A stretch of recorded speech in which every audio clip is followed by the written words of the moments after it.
Við ætlum að fjalla mikla örlagasögu. Leifur H. Müller var ungur Íslendingur í námi í Noregi, konungur maður, handtekinn af nasistum og lenti í hinum hræðilegu fangabúðum Sachsenhausen. Hér sonur Leifs, Sveinn Müller. Þið eru að gefa út frásögn Leifs frá þessum atburðum og þessi frásögn kemur út bara strax 1945, bara rétt eftir að stríðinu lýkur. Já, pappírinn losnar þarna úr fangabúðunum strax vorið 1945, apríl-maí, og þessi bók kemur út í svona september 1945, nokkrum mánuðum eftir að losnar. Þannig að honum þetta svona allt í fersku minni og ákveður að gefa út þessa bók.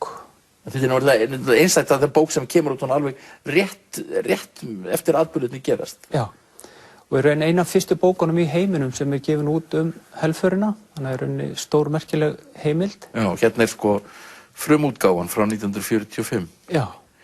En hann handtekinn, hann í rauninni svikinn í hendur nasista af manni sem var býsna illræmdur, Ólafur Pétursson. Það hefur svo sem margoft komið fram að sá maður vann fyrir nasista og hann sveik pabba þinn í hendur á nasistum. Já, það er rétt. Hann býður honum á kaffihús og þar veiðir hann upp úr hans fyrirætlanir og segir til hans sem verður til þess að hann verður handtekinn og sendur í fangabúðir. Pabbi þinn ætlaði að reyna að komast frá Noregi yfir til Svíþjóðar og svo burt. Já, og það var eitthvað sem var ekki heimilt, En það hann lendir hryllilega illa í því miðað við hvað hann gerir af sér. Já, margir sem voru með sambærileg brot, kannski fengu ekki svona þungadóma, en það samt mörg dæmi það að menn hafi voru sendir í fangabúðir fyrir svipuð eða minni brot. Já. Þannig að þetta svona bara, já.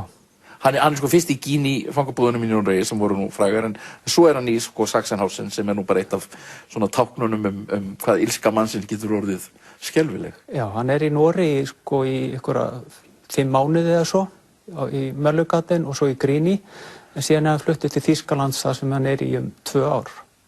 Já, og hvað það sem hann upplifði þarna í Sachsenhausen? Það náttúrulega bara mannvonska af bara verstu gerð. Hungur, sjúkdómar, hengingar, tilraunir á föngum,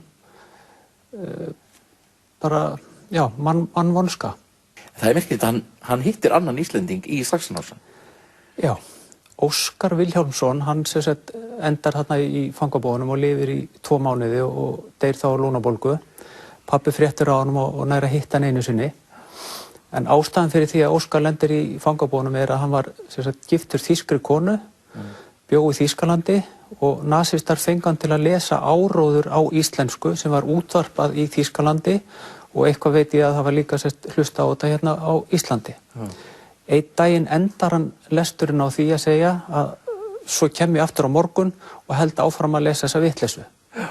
Einhver segir frá og hann tekinn og settur í fangabúðir.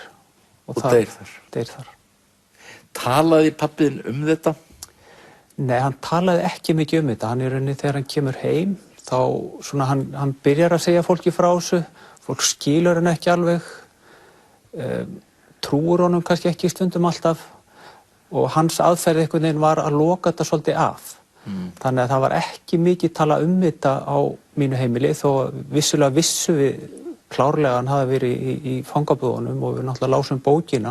Hans Garðars sem kom út, svo kom bók út eftir Garðar Sverrisson síðar út, já. Já. Og var mikið metsölubók. Já, náttúrulega lesið náttúrulega báðar þessar bækur, Þannig að við svo vissum alveg hvað hann hafi gengið í gegnum, en hann talaði ekki mikið þetta. Já.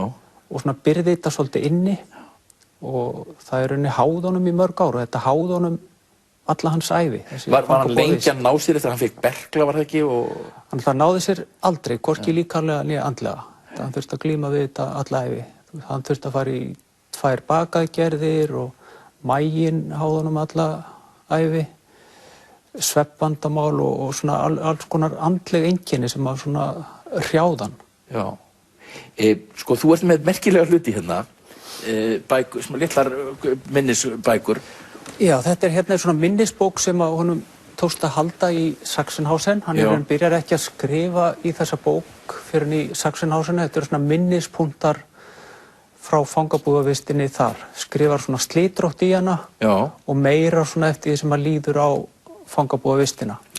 Já, með svona smári ritönd, já. Til Tísklandi og hann skrifar þarna á norsku Já. og heldur þessa dagbók. Og náttúrulega þessi bók hans sko byggð svo á þessum Að hluta til Já. byggð sko Já. á því, en hann náttúrulega nýkominn út úr fangabúðunum og honum þetta allt í fersku minni sko, en styðst að einhverju leyti við þessa minnisbók líka. Og svo önnur hérna. Svo önnur hérna bók sem að mér finnst í raun stórmerkileg og þetta kveðjur frá föngum til pabba. Já, Og þarna já. eru fangar sérst að skrifa kveðjur til hvor annara og pabbi er hérna með bók með fullt af kveðjum frá öðrum föngum til sín. Sem þetta fangarnir að kveðjast Já. og þeir að skrifa svona eins og í minnisbók. Já. Já, bara eins Og maður gerði hérna Í þegar maður var að skólum? klára barnaskóla og Já. kakó og Já. skrifaði maður kveðjur. Já, takk for allt life. Hérna. Já. Þannig að þetta er einn alveg stórkostlegi gripir. Já. Þessar bækur. Alveg stórmerkilegir. Já. En hvernig svona leið þér sjálfum og ykkur systkinum að lifa með þessu að pabbi ykkar hefði verið í þessari reynslu? Sko þetta náttúrulega lá okkur kannski of nærri og kannski hafði maður ekki alveg þroska til að gera sér grein fyrir hvað hann í rauninni raunverulega þurfti að ganga í gegnum. Þannig að þú veist maður svo sem talaði þetta, maður fannst þetta spínu svona spennandi þegar maður var ungur strákur. Já. Pabbi hafi verið í fangabúðunum, en það kannski náði ekkert mikið dýpra hjá manni á þeim tíma. Man fannst þetta svolítið bara eins og ef pabbi sinn væri lögga, sko. Þetta væri svolítið svona... Sko, hann var náttúrulega í helvíti af jörð, eins og segir í bókinni. Hann hafi farið í forsal helvítis nasismans. Ef eitthvað helvíti til á jörð, þá það í gereyðingabúðum nasismans. Já. Það alveg hárrétt, sko. Og náttúrulega þarna í Sachsenhausen, þetta voru 30–40.000 fangar sem voru drepnir á þessu tímabili sem að fangabúðunar eru opnar af 200.000 föngum sem að eru fara þarna í gegnum þessar fangabúðir. Já. Þannig að það ansi hátt hlutfall og hann alltaf þurfti að sjá eftir mörgum samföngum sem að ýmist létust úr sjúkdómum eða voru drepnir. Þú veist það, 22 ára maður sem lendir í þessu. Já. Í fangabúðum nasista, það þessi bók sem núna komin út. Já. Þakka þér fyrir að koma í þáttinn, Sveinn. Takk fyrir.